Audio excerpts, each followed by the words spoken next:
ჩვენთან დაიბადა ციცის და კაკოს ქალიშვილი.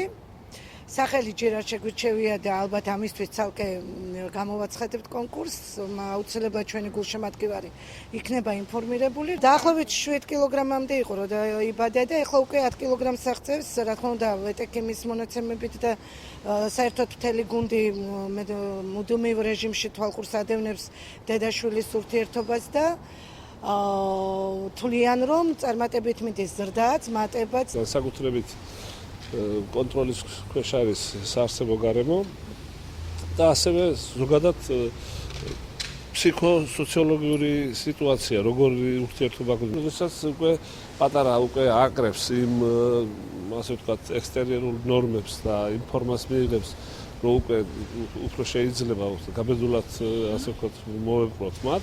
ამის შემდეგ საკარანტინო პერიოდი დასრულდება.